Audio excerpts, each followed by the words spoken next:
तो हम ये कह रहे थे कि इम्यून रिस्पॉन्स अगर प्रॉपरली नहीं हो रहा होता है तो प्रॉब्लम इम्यून सिस्टम में आती है।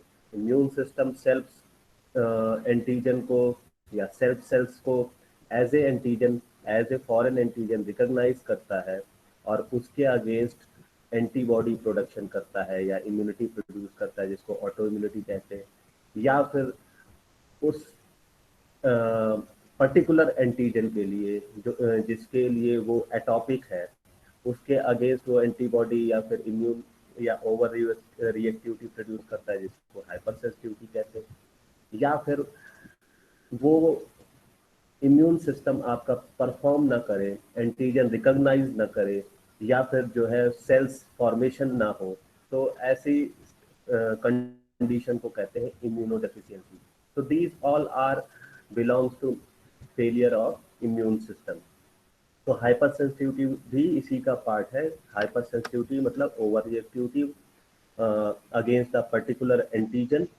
ओके, तो हाइपर सेंसिटिविटी हमने पढ़ा था कल कि चार टाइप की होती है, type 1, type 2, type 3 and type 4।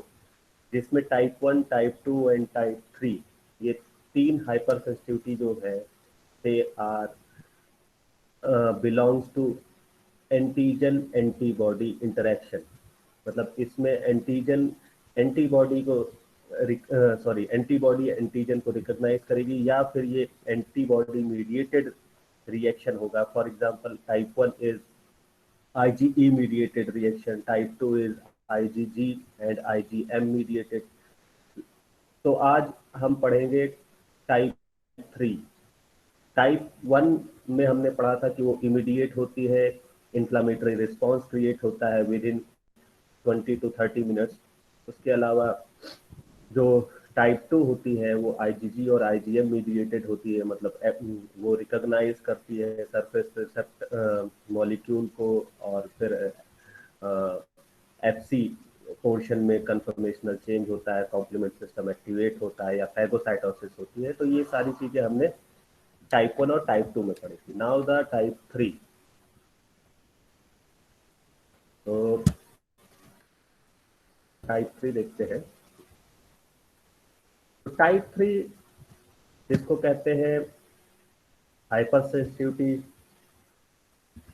Class 3 या टाइप 3, या फिर जिसको कहते हैं immune complex mediated hyper sensitivity.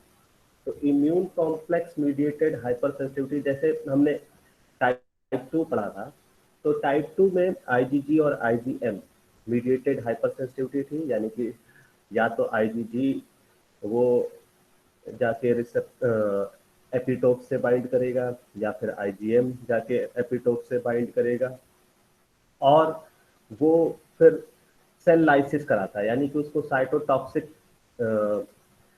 Type की हाइपर सेंसिटिविटी कहते हैं, क्योंकि उसमें सेल लाइसिस होती है। लेकिन यहाँ पर सेल लाइसिस नहीं होती है, ये immune complex mediated hyper sensitivity है। तो क्या होगा, एंटीजन और एंटीबॉडी ये कॉम्प्लेक्स फॉर्मेशन करेंगे, और कॉम्प्लेक्स फॉर्मेशन से क्या होगा कि इन्फ्लामेटरी रिस्पॉन्स क्रिएट होगा, यानी कि कॉम्प्लीमेंट सिस्टम एक्टिवेट होगा, ऑप्सोनाइजेशन होगा, फैगोसाइटोसिस होगी। जो कीमोस्टिमुलेंट है, यानी कि जो एनाफाइलोटॉक्सिन है, जैसे C3A है, C4A है, C5A है, ये एज ए कीमोस्टिमुलेंट की तरह काम करेंगे। ये जो है वासोडाइलेशन करवाएंगे, जिससे कि मैक्सिमम नंबर ऑफ न्यूट्रोफिल्स वहां पर पहुंचेंगे। तो यानी कि एक तरीके का इन्फ्लामेटरी रिस्पॉन्स क्रिएट करते हैं। ओके, तो इस तरीके की हाइपर सेंसिटिविटी जिसमें antigen anti binding antigen antibody binding create immune complex, यानी कि एंटीजन एंटीबॉडी कॉम्प्लेक्स फॉर्मेशन होगा, कॉम्प्लीमेंट सिस्टम एक्टिवेशन होगा, और फैगोसाइटोसिस होगी, और इन्फ्लामेटरी रिस्पॉन्स क्रिएट होगा। उसको कहते हैं immune complex mediated hyper sensitivity. ठीक है, हमें यहाँ पे ये समझना है कि जो टाइप 1, टाइप 2, टाइप 3, टाइप 4 है, आखिर ये एक दूसरे से अलग कैसे हैं। देखिए, जनरली जो भी इम्यून सिस्टम है वो कोऑपरेटिव मैनर से काम करता है। कल भी बताया था हमने कि इन्नेट इम्यूनिटी भी काम कर रही होगी, साथ ही साथ एडॉप्टिव इम्यूनिटी भी काम कर रही होगी। सबसे पहले नॉन स्पेसिफिक रिएक्शन होती है, यानी कि कोई भी फैगोसाइटिक सेल्स है वो रिकॉग्नाइज करती है, या फिर स्पेसिफिक होगी तो कोई भी एंटीजन जो है उसको रिकॉग्नाइज किया जाएगा एंटीबॉडी के थ्रू, यानी बी सेल रिसेप्टर के थ्रू, फिर उसकी प्रोसेसिंग होगी। तो प्रोसेस सब में लगभग सेम ही होती है, यानी कि प्राइमरी इम्यून रिस्पॉन्स होगा, फिर सेकेंडरी इम्यून रिस्पॉन्स होगा, बट जो तरीका है वो अलग हो सकता है। तरीका क्या अलग हो सकता है कि वो सरफेस मॉलिक्यूल हो जिसको ए बाइंडिंग हो, और फिर उसकी साइटोटॉक्सिक करा दी जाए, यानी कि सेल लाइसिस की जाए, या फिर इम्यून कॉम्प्लेक्स बनाया जाए, यानी कि एंटीजन एंटीबॉडी कॉम्प्लेक्स बने, और फिर उसको जो है एलिमिनेट किया जाए, या फिर उसको जो है प्रेजेंट किया जाए थ्रू एमएससी के थ्रू, और फिर उसको टी हेल्पर सेल रिकॉग्नाइज करे, और फिर टी साइटोटॉक्सिक सेल रिकॉग्नाइज करे, यानी कि टाइप 4 टाइप की।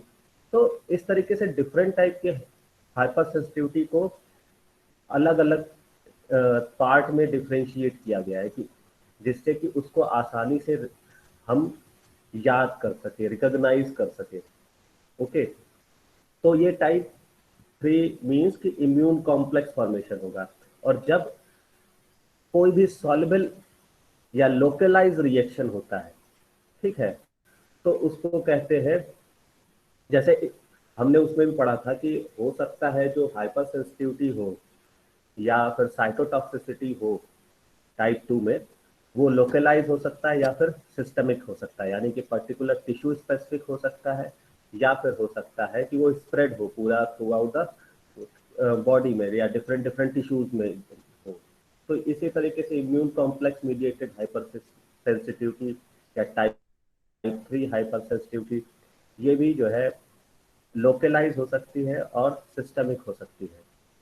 ओके, तो जो नॉर्मली जो इम्यून कॉम्प्लेक्स है, they are removed by phagocytic cells and there are no tissue damage.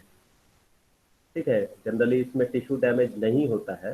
However when there are large amount of immune complexes and they persist in tissue, they can cause damage which may be localized within tissue। अगर ये localized है और damage कर रहे हैं tissues को, तो उसको कहते हैं आर्थर रिएक्शन। ये भी पूछा जाता है कि आर्थर रिएक्शन जो है वो किस टाइप की हाइपर सेंसिटिविटी से बिलोंग करती है। ओके, तो लोकलाइज रिएक्शन हो रही है, यानी कि पर्टिकुलर टिश्यू स्पेसिफिक रिएक्शन है, तो उसको आर्थस रिएक्शन कहेंगे, या फिर वो सिस्टमिक हो सकती है। ठीक है, this type of hyper sensitivity can be induced by microbial antigen, auto antigen and foreign serum component. ठीक है, कोई भी एंटीजन जो है इनको इंड्यूस कर सकता है। अब देखिए ये रिएक्शन होती कैसे है।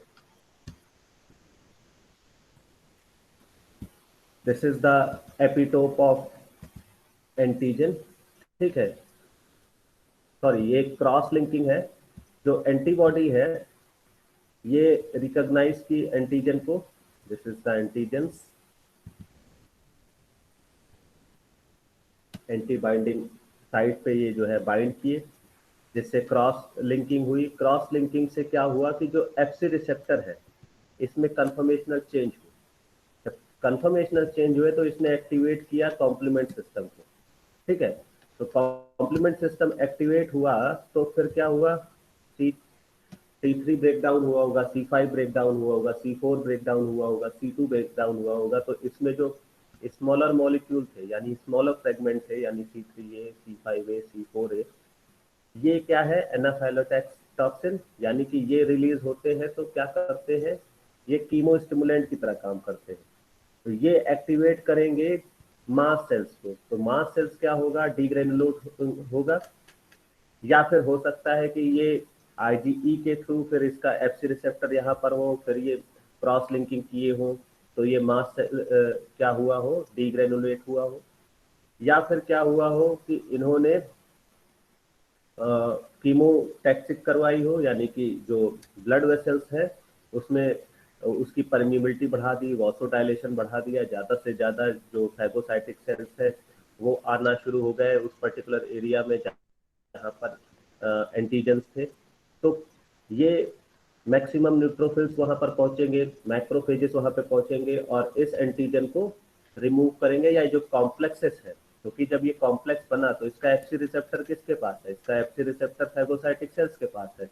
वो फैगोसाइटिक सेल्स इनको इनगल्फ कर लेगी, इनगल्फ करने के बाद इनका रिमूव करा देंगी, यानी कि इनकी ऑक्सीजन इंडिपेंडेंट लाइसिस कर सकते हैं या ऑक्सीजन डिपेंडेंट लाइसिस की जा सकती है। तो इस तरीके से ये इम्यून रिस्पॉन्स क्रिएट होता है, इसी को कहते हैं, अगर ये लोकलाइज है तो इसको कहेंगे आर्थस रिएक्शन। ओके, क्लियर है? अगर नहीं क्लियर है तो एक बार मैं फिर से इसको रिपीट कर दूं कि क्या हो रहा होगा। सर सर बता एक बार फिर से दीजिए। रिपीट कर दीजिए। ओके ठीक है, फिर से बता देता हूँ। देखिए, कोई भी एंटीजन आया, मान लीजिए कि ये जो रिएक्शन है ये टिश्यू स्पेसिफिक है। कोई भी एंटीजन आया, वो एपिडर्मल सरफेस पे आया, वो इंटर किया, इंटर करने के बाद एंटी बॉडीज जो सॉल्युबल एंटीबॉडीज थी उन्होंने उसको रिकॉग्नाइज किया। रिकॉग्नाइज करने के बाद उन्होंने, मतलब कई सारे एंटीजेंस थे तो कई सारी एंटीबॉडीज उन पर बाइंड हुई होगी। तो एंटीबॉडी जब बाइंड हुई तो उन्होंने कॉम्प्लीमेंट सिस्टम एक्टिवेट किया। कौन सा कॉम्प्लीमेंट सिस्टम एक्टिवेट किया होगा एंटीजन एंटीबॉडी वाला? Classical system. जैसे हमने बताया था कि अगर वो माइक्रोबियल सरफेस पे को रिकॉग्नाइज करता है तब तो इनेट सिस्टम इंड्यूस करेगा। इनेट का मतलब अल्टरनेट कॉम्प्लीमेंट सिस्टम, बट ये एंटीजन एंटीबॉडी रिएक्शन से हुआ है तो ये क्लासिकल सिस्टम एक्टिवेट किया है। यानी कि C1Q, फिर R, फिर S, फिर ये C2 को ब्रेक डाउन किए होंगे, फिर C4 को ब्रेक डाउन किए होंगे, फिर C3 कन्वर्टेज बना होगा जिससे C3 ब्रेक डाउन हुआ, फिर C5 कन्वर्टेज बना होगा, C5 ब्रेक डाउन हुआ। तो इस तरीके से कई सारे एनाफाइलोटॉक्सिन यानी कि सॉल्युबल स्मॉल फ्रेगमेंट वो जो है प्रोड्यूस हुए। इन्होंने क्या किया, इन्होंने कीमोटैक्टिक यानी कि कीमोटैक्सिस कराई। कीमोटैक्सिस का मतलब ये है कि जो अब ये क्या करेंगे कि इसका वासोडाइलेशन कराएंगे। अगर मास सेल डिग्रेनुलेशन हुआ होगा तो ये हिस्टामाइन रिलीज किया होगा, ये भी वासोडाइलेटर होता है। तो हिस्टामाइन ने वासोडाइलेशन कराया, यानी कि इसका जो एरिया है वो बढ़ गया, ब्लड ज़्यादा फ्लो किया, उसमें ज़्यादा से ज़्यादा न्यूट्रोफिल्स जो है वहाँ पर आना शुरू हो गए। यहाँ पर सेलेक्टिन और इंटीग्रिन रिसेप्टर शो होने लगे जिससे ये जो है रोलिंग करना शुरू किए और परमिएशन इंक्रीज हो गया जिससे कि ये ज़्यादा से ज़्यादा परमिएट करके उस साइट पे पहुंच गए। पहुंचने के बाद ये जो इम्यून कॉम्प्लेक्स है उसका एफसी रिसेप्टर, यानी कि इसका एफसी रिसेप्टर इसके पास है। ये कॉम्प्लेक्सेस आके यहाँ पर बाइंड किए। जब स्टार्टिंग में मैंने बताया था कि जो कॉम्प्लीमेंट सिस्टम है ये इम्यून कॉम्प्लेक्स को भी रिमूव करता है, ठीक है। तो क्या करेगा, ये इम्यून कॉम्प्लेक्स आके इनसे बाइंड कर जाएगा। इनसे बाइंड करने के बाद इनकी फैगोसाइटोसिस होगी, फैगोसाइटोसिस से फिर इनका रिमूवल होगा, यानी कि ऑक्सीजन डिपेंडेंट या ऑक्सीजन इंडिपेंडेंट प्रोसेस से इनकी लाइसिस हो जाएगी और एक्सोसाइटोसिस से इनको रिमूव कर दिया जाएगा। तो एक सिंपल प्रोसेस ये होती है। तो अगर ये लोकलाइज है तो इसको कहेंगे आर्थस रिएक्शन, क्योंकि यहाँ पर अगर ये रिएक्शन लंबे समय तक चलती है तब तो यहाँ पर टिश्यू डैमेज होगा, लेकिन जनरली अगर एंटीजन कम है तो इजिली इनको रिमूव कर दिया जाएगा, मैक्रोफेजेस अपने टॉक्सिन नहीं रिलीज करेंगे, तब टिश्यू डैमेज नहीं होगा। लेकिन अगर ये मैक्सिमम नंबर ऑफ एंटीजेंस हैं तो मैक्रोफेजेस भी अपने टॉक्सिन्स रिलीज करते हैं या साइटोकाइंस रिलीज करते हैं जिससे कि टिश्यू डैमेज भी होता है। तो इस तरीके से ये रिएक्शन यानी टाइप 3 हाइपर सेंसिटिविटी रिएक्शन होता है। अब इसको आगे समझते हैं और भी क्या क्या चीजें होती हैं इसमें। देखिए, ये सेम चीज है, बस इसको दूसरी तरीके से समझाया गया है। कि एपिटोप्स है, यानी कि ये एंटीजन होगा। कोई भी एंटीजन है उसके पास कई सारे एपिटोप साइट होते हैं। एपिटोप्स यानी कि एंटीजन बाइंडिंग साइट्स होती है।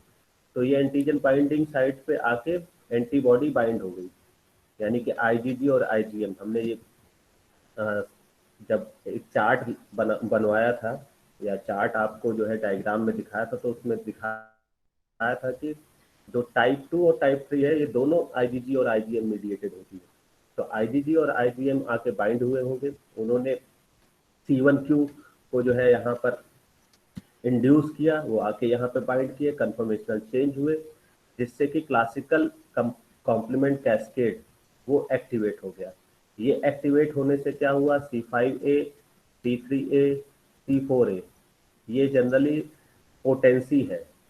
इन इस तरीके से पोटेंसी बढ़ती है कि सबसे ज़्यादा पोटेंसी जो है C5a की होती है, फिर उसके बाद C3a की होती है, फिर C4a की होती है।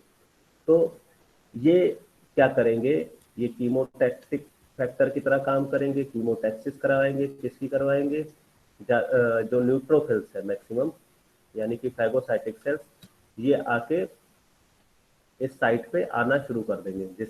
अब ये आएंगे तो फिर ये जो भी immune complex, soluble immune complex होंगे, वो इनसे बाइंड करके इनका रिमूवल करवा देंगे, या फिर जो है कॉम्प्लीमेंट सिस्टम से इसकी लाइसिस हो जाएगी। तो इस तरीके से ये reaction type 3 hyper sensitivity reaction होती है। ओके, अब इसको आगे देखते हैं।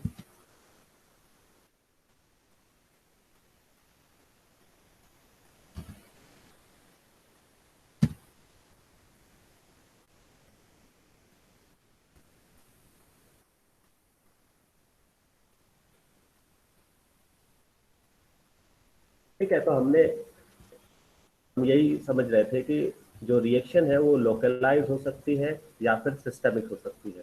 अगर वो लोकलाइज है तो उसको आर्थस रिएक्शन कहते हैं, जो प्रोड्यूस करती है एक्यूट इम्यून कॉम्प्लेक्स, यानी वॉस्कुलाइटिस, यानी कि वॉस्कुलर सरफेस जो है उसका एरिया बढ़ जाएगा। नेक्रोसिस होगी, टिश्यू नेक्रोसिस होगी। जो रिस्पॉन्स होता है 4 to 6 आवर्स होता है। और जो एंटीबॉडी होती है, ये diffuse from the vasculature to form large immune precipitate that activate complement to induce painful localized indematous inflammatory lesion. Lesion range from necrotizing vasculitis with polymorphonuclear cell infiltration to formation of sterile abscesses. ये सारी चीजें हमने अभी इससे पहले इस diagram में समझ ली कि इसमें क्या हो रहा है, कि क्लासिकल सिस्टम एक्टिवेट हो रहा है। ठीक है, वॉस्कुलाइटिस हो रही है, यानी कि वॉस्कुलर स्वेलिंग और रेडनेस, यानी कि मैक्सिमम नंबर ऑफ जो है वो ब्लड यहाँ फ्लो कर रहा है, न्यूट्रोफिल्स आ रही हैं, और एनाफाइलोटॉक्सिन यानी कीमोटैक्टिक फैक्टर जो है या कीमोटैक्सिस करवा रहे हैं, मैक्रोफेजेस आ रहे हैं। ये फिर अपने टॉक्सिन्स यानी साइटोकाइंस रिलीज करेंगे, जिससे कि जो है टिश्यू डैमेज होगा, टिश्यू नेक्रोसिस होती है। तो ये सारी चीजें जो है वो लोकलाइज रिएक्शन यानी कि इन्फ्लामेटरी रिस्पॉन्स क्रिएट करते हैं। ठीक है, इन्फ्लामेटरी रिस्पॉन्स हमने बताया था कि फाइनल केस क्या होता है, tissue damage. Now the systemic reaction. अच्छा, आप लोगों को यहाँ पर एक चीज और कंफ्यूजन हो रहा होगा कि आखिर इन्फ्लामेटरी रिस्पॉन्स तो टाइप 1 में भी हो रहा है और इधर टाइप 3 में भी हो रहा है, तो आखिर डिफरेंस क्या है? तो डिफरेंस ये है कि जो टाइप 1 है वो इमीडिएट और आईजीई बेस्ड होता है। ओके, आईजीई बेस्ड का मतलब ये है कि पर्टिकुलर एलर्जन बेस्ड होता है, कि हर एक बॉडी जो है वो किसी न किसी पर्टिकुलर एलर्जन से या किसी एंटीजन से ओवर रिएक्टिविटी प्रोड्यूस करती है, यानी एटॉपिक होती है।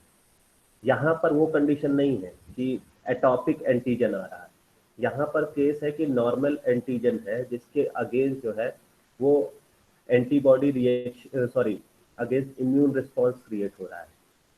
ठीक है, और वो इम्यून रिस्पॉन्स जो है वो एंटीबॉडी मीडिएटेड है।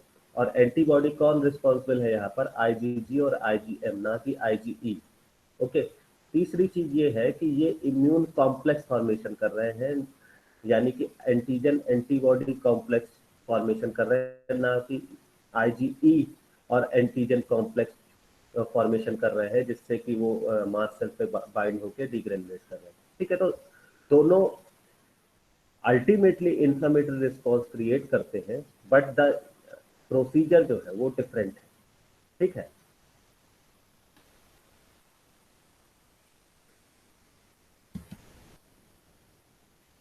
Now the systemic reaction. Localise तो हम लोगों ने समझ लिया। सिस्टमिक की कंडीशन में क्या है, systemic complex disease in some cases term serum sickness occur with the wide dissemination of antigen antibody complex throughout the body. Very large immune complex are rapidly cleared from the body by phagocytic cells and are relatively harmless.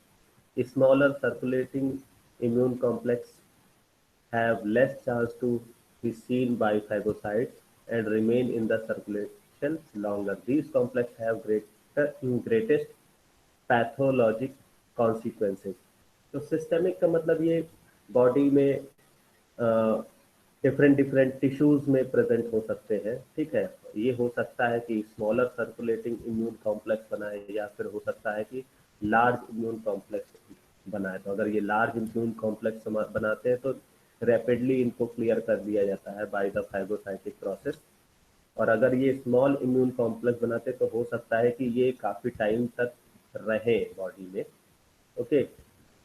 इसके अलावा जो antigen है, दे may be exogenous antigen और may be endogenous antigen.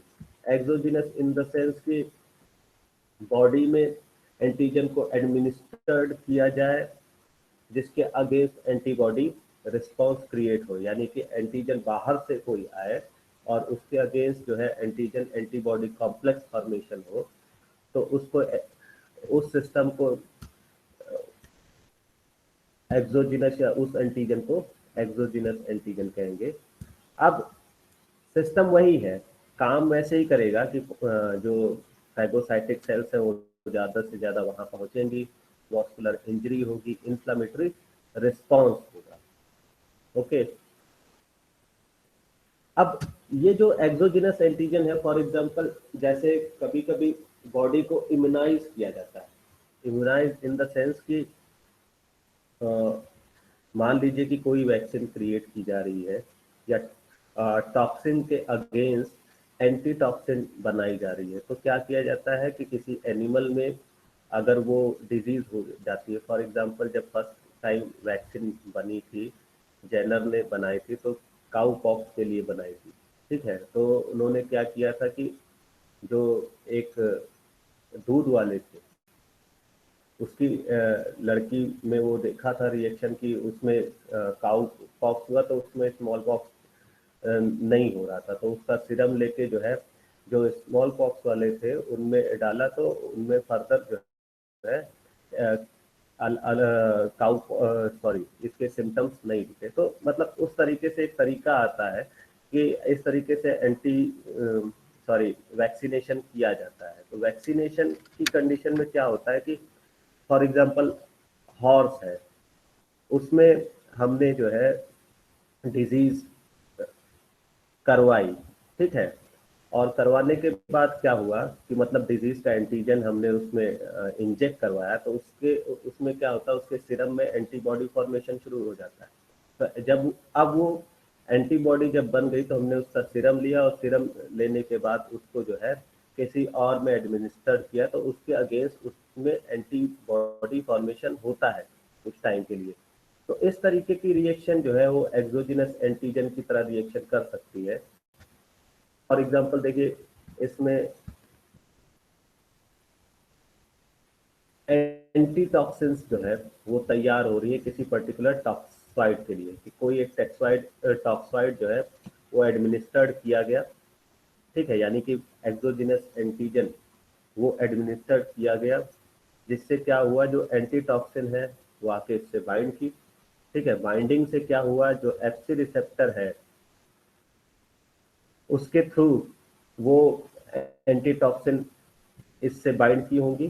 ठीक है, यानी कि antitoxin जब टॉक्सॉइड से बाइंड की तो उनके एफसी रिसेप्टर में कन्फर्मेशनल चेंज हुए उसके। तो एफसी पोर्शन में जब कन्फर्मेशनल चेंज हुए तो एंडोथेलियम वॉल के पास एफसी रिसेप्टर था, वो एंटीटॉक्सिन उस एफसी रिसेप्टर से बाइंड की, यानी कि यहाँ पर वो बाइंड की।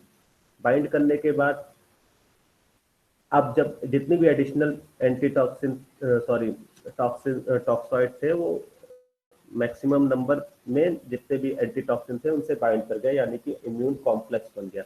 अब ये कॉम्प्लेक्स क्या करता है, कन्फर्मेशनल चेंज करवाता है, यानी कि एफसी रिसेप्टर कन्फर्मेशनल चेंज करवाएगा जिससे कि C1q वो एक्टिवेट होगा, यानी कि क्लासिकल पाथवे एक्टिवेट होगा, जिससे कि मैक्सिमम नंबर ऑफ एनाफाइलोटॉक्सिन रिलीज होते हैं, जिससे कि वो क्या करवाएंगे, वो मैक्रोफेजेस और न्यूट्रोफिल्स को की कीमोटैक्सिस करवाएंगे। मैक्सिमम नंबर ऑफ न्यूट्रोफिल्स और मैक्रोफेजेस वहां पर पहुंचेंगे और इस इम्यून कॉम्प्लेक्स को रिमूव करवाएंगे। तो ये एक्सोजिनस एंटीजन है कि हमने कोई टॉक्सोइड जो है वो एडमिनिस्टर्ड किया या कोई भी पर्टिकुलर जो है एंटीजन एडमिनिस्टर किया जिसके अगेंस्ट जो है एंटीबॉडी क्रिएट हुई, जिसने जो है ये पाथवे यानी कि क्लासिकल पाथवे एक्टिवेट किया और जिससे फर्दर इसका रिमूवल हुआ। तो एक तो ये एक्सोजीनस एंटीजन के थ्रू जो है हाइपर सेंसिटिविटी 3 शो हो सकती है। दूसरा एंडोजिनस एंटीजन अगर हो तो एंडोजिनस एंटीजन का मतलब दे में B also cause immune complex disease. Unlike exogenous antigen, continuously produced endogenous antigen are responsible for chronic antigen exposure, chronic immunization, and prolonged immune complex disease. Autoimmune disease are often accompanied by immune complex disease. तो खुद की sales जो है कभी कभी वो as a self antigen की तरह रिकॉग्नाइज हो जाते, सॉरी फॉरेन एंटीजन की तरह रिकॉग्नाइज होती है और वो क्या होती है, हाइपर सेंसिटिविटी क्रिएट करती है।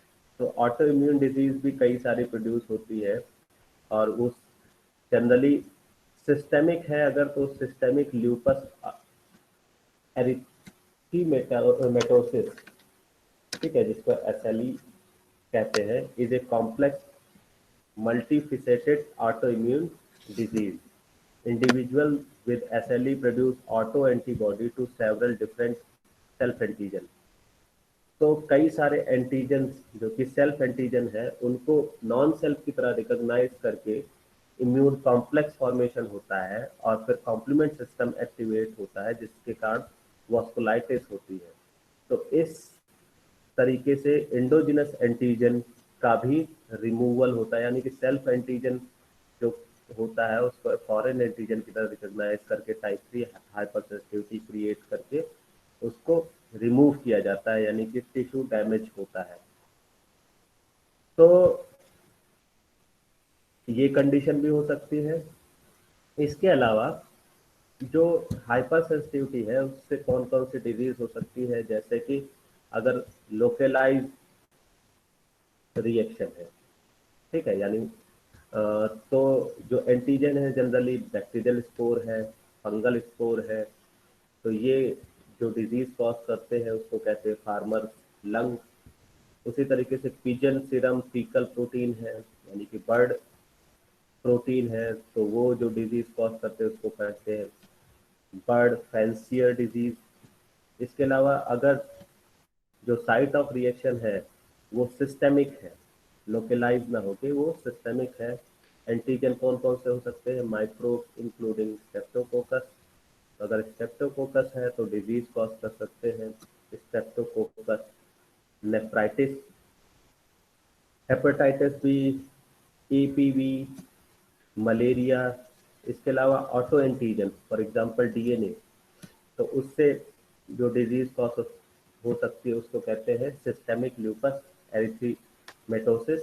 इसके अलावा ड्रग्स है पेनिसिलिन या सल्फोनामाइड, तो उससे ड्रग एलर्जी हो सकती है। तो ये जितनी भी डिजीज है they are associated with type 3 hypersensitivity.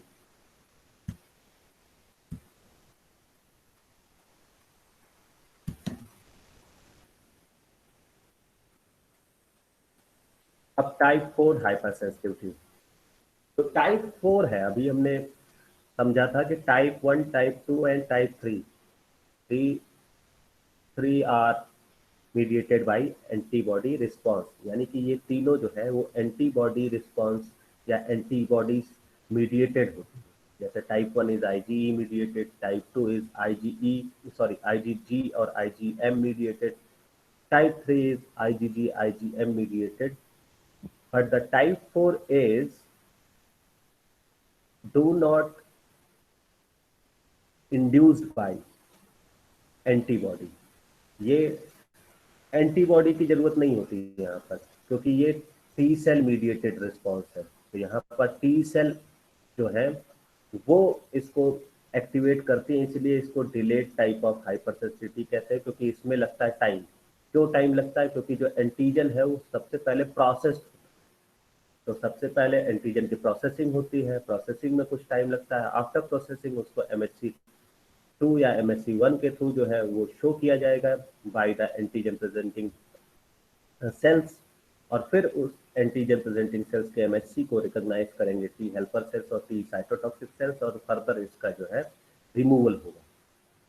तो type 4 is different from type 1, type 2 and type 3 because of it is T cell mediated response। Okay, तो ये डिलेड टाइप होती है क्योंकि इसमें लगता है time 48 to 96 hours. Antibody and complement generally play no role in delayed type of hypersensitivity. Antibody और complement का इसमें रोल नहीं होता है। जो रिस्पॉन्स होता है वो कैसे होता है कि जो सबसे पहले एंटीजन आता है, एंटीजन को antigen presenting sales for example dendritic sales या फिर मैक्रोफेजेस या फिर बी सेल्स, ये उसको इनगल्फ करेंगी, उसकी प्रोसेसिंग करेंगी और उसको MHC के थ्रू शो करेंगी। अगर MHC2 के थ्रू शो कर रही है तो जो हेल्पर टी सेल्स हैं उनको रिकॉग्नाइज करती है। रिकॉग्नाइज करने के बाद they secrete cytokine for example interferon gamma, ठीक है। और इंटरफेरॉन गामा क्या करते हैं, वो मैक्रोफेज को एक्टिवेट कराते हैं, यानी कि मैक्रोफेज ज़्यादा से ज़्यादा वहाँ पे पहुँचेंगे और वो प्रोड्यूस करेंगे अपने साइटोकाइंस और टिश्यू डैमेज होगा, यानी टॉक्सिन रिलीज करेंगे जिससे कि टिश्यू डैमेज होगा। जो एंटीजन है दे में भी generally they are intracellular bacterial pathogen, जैसे कि माइकोबैक्टीरियम ट्यूबरकुलोसिस, माइकोबैक्टीरियम लेप्री, इसके अलावा वायरसेस, फंजाई या फिर इंट्रासेलुलर पैरासाइट। तो ये एक डिलेड टाइप ऑफ हाइपरसेंसिटिविटी है। या फिर इसके केस में हो सकता है कॉन्टैक्ट डर्मेटाइटिस। कॉन्टैक्ट डर्मेटाइटिस का मतलब ये है कि जो डर्मिस है, एपिडर्मिस है, वहाँ पर कोई सब्सटेंस, यानी कि स्किन पे कोई सब्सटेंस जो है वो इंजेक्ट कराया जाए। और जनरली जो सब्सटेंस होता है जो कि इंजेक्ट कराया जाता है या स्किन के बैरियर को रिमूव करता है, वो कोई स्मॉलर मॉलिक्यूल है जो कि 10 किलो डाल्टन से कम का है।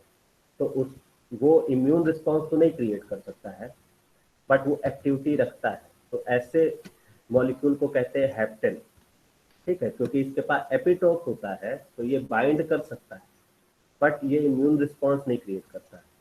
तो फिर ये क्या करेगा, ये अटैच करेगा बॉडी प्रोटीन से, यानी कि स्किन में जब एंटर करेगा तो डर्मिस में कुछ जो प्रोटीन होगी उनसे अटैच करेगा और इट बिकम कंप्लीट एंटीजन, और कंप्लीट एंटीजन में कन्वर्ट हो जाएगा। हमने जब इम्यूनोजेन, हेप्टेन, एडजुवेंट, इसका जब लेक्चर लिया था तो बताया था आपको कि कुछ स्मॉलर मॉलिक्यूल होते हैं जिनके पास एपिटोप यानी कि बाइंडिंग साइट तो होती है, but they can not create the immune response, क्योंकि इम्यून रिस्पॉन्स या इम्यूनोजेनिसिटी जो है वो 3 कारण से होती है।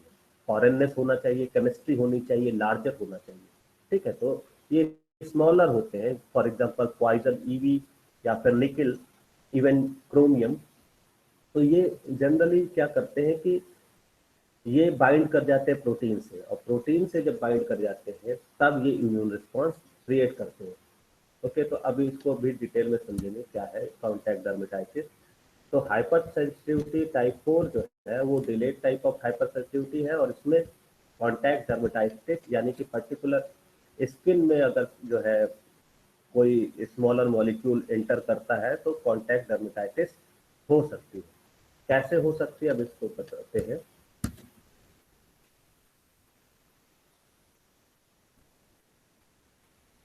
देखिए, जो जैसे केमिकली एक्टिव हेप्टेन मॉलिक्यूल यानी स्मॉलर मॉलिक्यूल को अप्लाई किया जाए स्किन पे, फॉर एग्जांपल डीएनपी, ठीक है।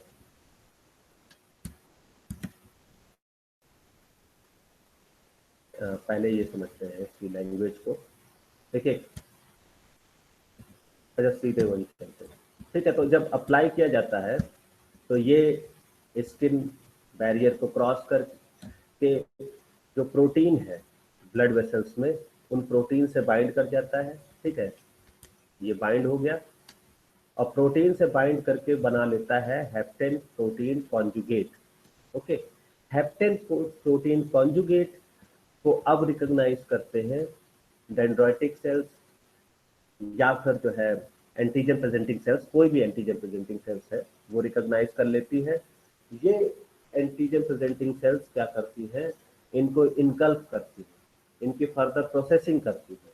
प्रोसेसिंग करने पे क्या होता है, जो टी हेल्पर सेल्स है ये इनको रिकॉग्नाइज करते हैं, ठीक है। जैसे इन्होंने इसकी प्रोसेसिंग की, प्रोसेसिंग करने के बाद इसको एमएचसी के थ्रू इसके पेप्टाइड को शो किया। जो टी हेल्पर सेल्स है, जैसे ये टी हेल्पर सेल्स है, ये इसको रिकॉग्नाइज करेंगी। रिकॉग्नाइज करने के बाद ये अपने साइटोकाइंस रिलीज करती है। जैसे हमने बताया था कि टी हेल्पर सेल 1 है तो वो इंटरफेरॉन गामा रिलीज करेगी, ठीक है। तो साइटोकाइन रिलीज करने से इंटरफेरॉन गामा क्या करेगा, ये भी कीमोस्टिमुलेंट की तरह काम करता है, वासोडाइलेटर की तरह काम करता है। तो ये ज्यादा से ज्यादा फैगोसाइटिक सेल्स को यानी कि मैक्रोफेजेस को वो अट्रैक्ट करेगा। मैक्सिमम मैक्रोफेजेस वहां पर पहुंचेंगी, वो जितने भी डीएनपी कॉन्जुगेट होंगे उनको इनगल्फ करेंगी, और यहाँ पर उन अपने टॉक्सिन्स रिलीज करेंगे यानी कि टिश्यू डैमेज होगी। तो कॉन्टैक्ट डर्मेटाइटिस का मतलब ये है कि जहां पर वो इंटर हुआ वहां पर स्वेलिंग होगी, रेडनेस होगा, पेन होगा, क्योंकि सारी चीजें बाकी चीजें वही होगी, क्योंकि मैक्रोफेजेस पहुंचेंगे तो वो टॉक्सिन रिलीज करेंगे। तो क्या होगा, पेन प्रोड्यूस होगा यानी कि प्रोस्टाग्लैंडिन रिलीज होंगे, पेन होगा, रेडनेस होगा, ज्यादा से ज्यादा मतलब वासोडाइलेशन होगा, तो ज्यादा से ज्यादा जो है ब्लड फ्लो करेगा वहां पर। तो उस एरिया में क्या हो जाता है, स्वेलिंग हो जाती है, एडिमा हो जाता है। ओके, तो इसी को कहते हैं कॉन्टैक्ट डर्मेटाइटिस। तो समझ लेते हैं। केमिकली रिएक्टिव सब्सटेंस में be absorb through the epidermis where they bind to protein. Contact sensitizer interact with cell protein to form immunogenic new epitopes और न्यू एंटीजन, नहीं मतलब नए एपिटोप्स बना लेंगे। First acute exposure to contact sensitizer often occur without apparent incidence but serve to immunize the immune system, ठीक है। Acute exposure जो है वो सेंसिटाइज करेगा सबसे पहले उसको। आफ्टर 7 और मोर डेज री exposure of chronic exposure elicit a localized inflammation of dermis. Clinical sign like those seen in helper cells, sorry, delayed type hypersensitivity। तो जो साइन क्लिनिकल साइन होता है जो कि डिलेड टाइप ऑफ हाइपरसेंसिटिविटी में दिखता है, सेम उसी तरीके से इसमें भी क्लिनिकल साइन आपको दिखता है।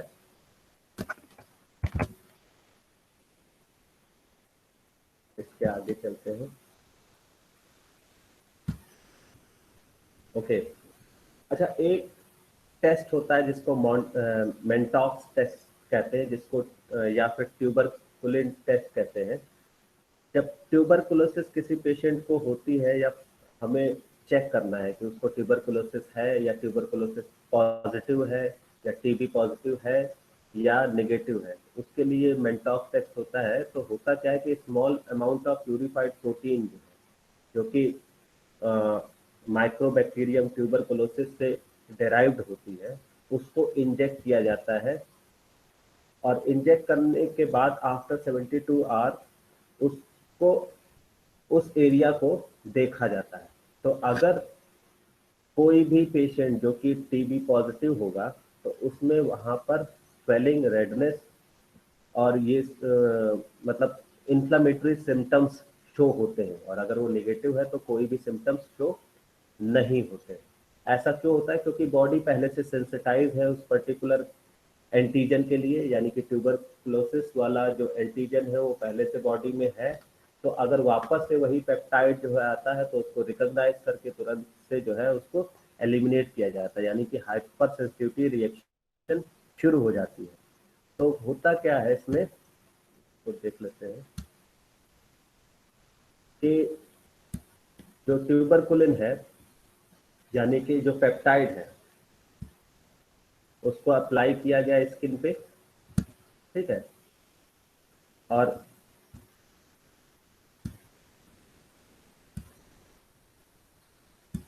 क्यों नहीं आ रहा, ठीक है, इसको अप्लाई किया गया स्किन पे।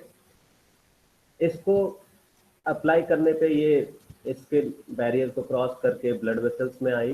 ब्लड वेसल्स में जो डेंड्राइटिक सेल्स हैं इनको इन्होंने इनगल्फ किया और इन्होंने फिर प्रेजेंट किया इसको।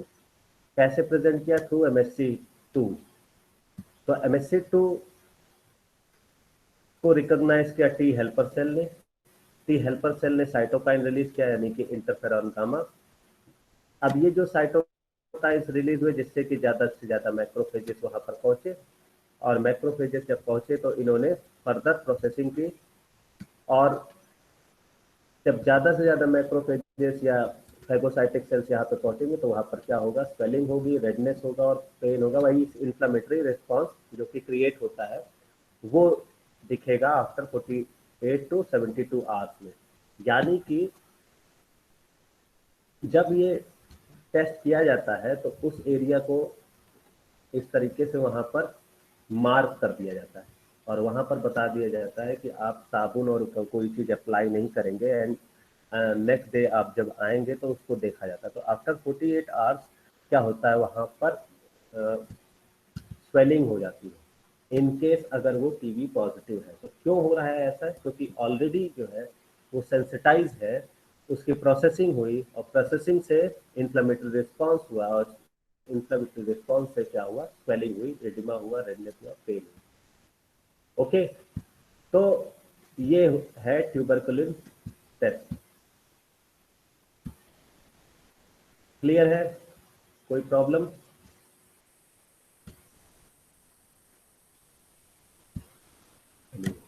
आगे बढ़ते हैं।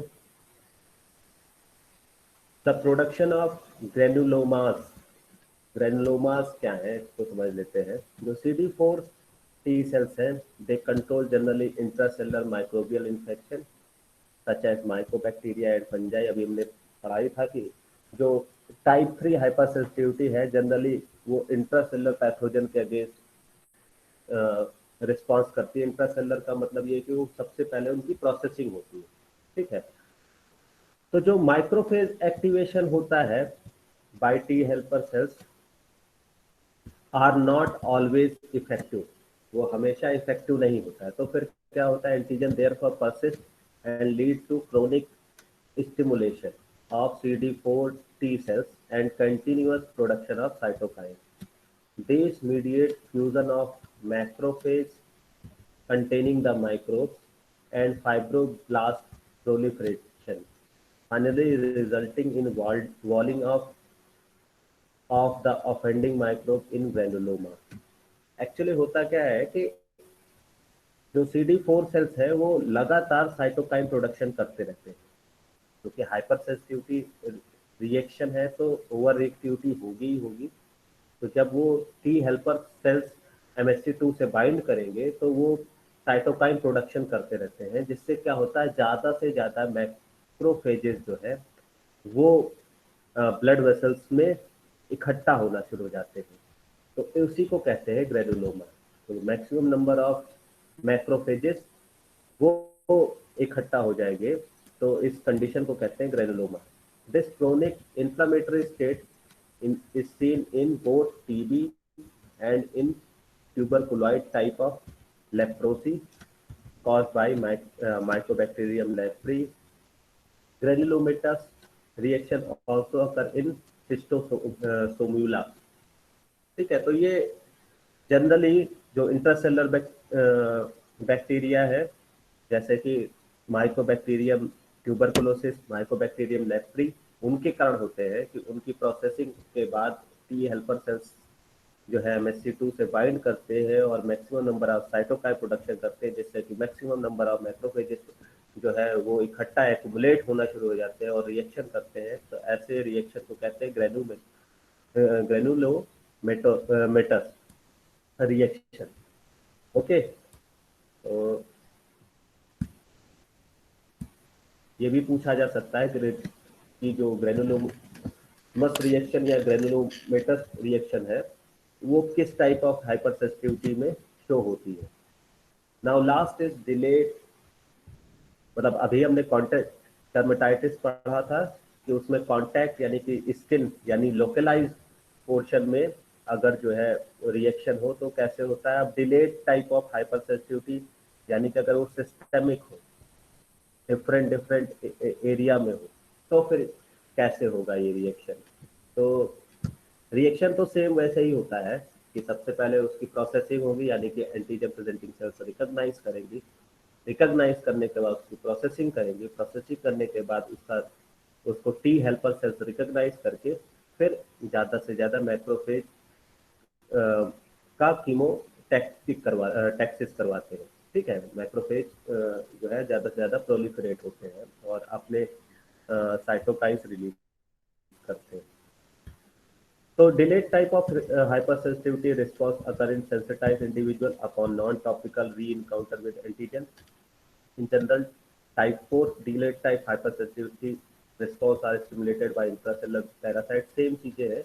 Re-exposure generally must occur on more than 1 week after the initial antigenic encounter, like contact dermatitis response, DTH response are delayed, occurring 24 to 72 hours after re-stimulation, unlike contact dermatitis response, DTH response not limited to dermis, but can occur at almost any anatomical site in the body.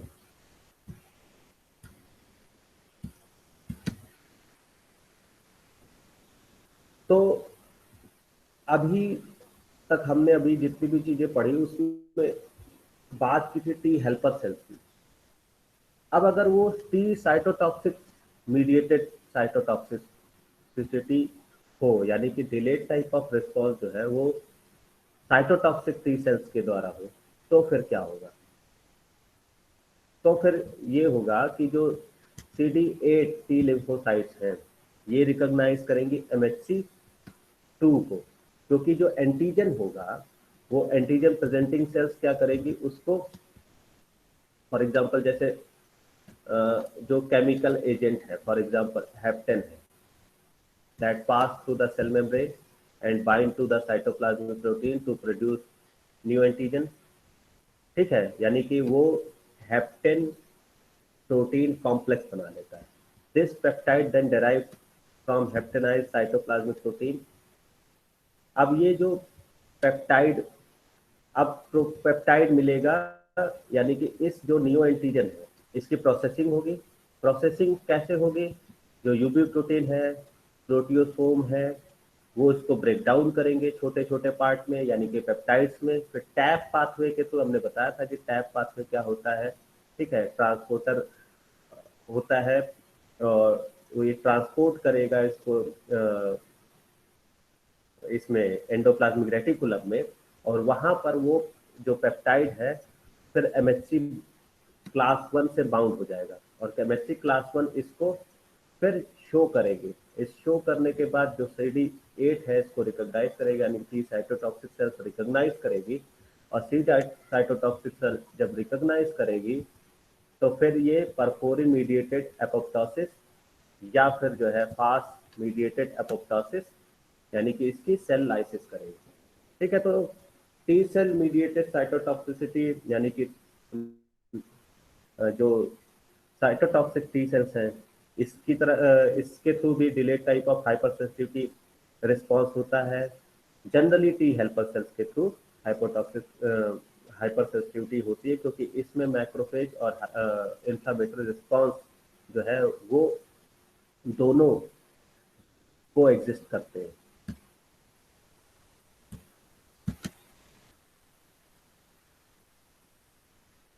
ठीक है, वही चीज दिखाई गई कि कैसे होता है। ठीक है, हेप्टेन यानी कि डीएनपी आया, डीएनपी और प्रोटीन कॉन्जुगेट बना, कॉन्जुगेट बनने के बाद जो सोमेटिक सेल्स है उसने इसको एमएचसी के क्लास 1 के थ्रू शो किया, क्लास 1 को रिकॉग्नाइज किया बी सेल्स ने, यानी सॉरी टी सेल्स ने। अब ये जो टी सेल्स हैं इसकी फिर क्या करेंगी, लाइसिस करेंगी।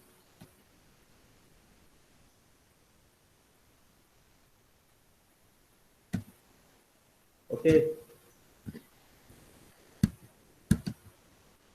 ठीक है, तो ये हो गया आपका hyper sensitivity type 1, type 2, type 3, type 4 hyper sensitivity. Clear है?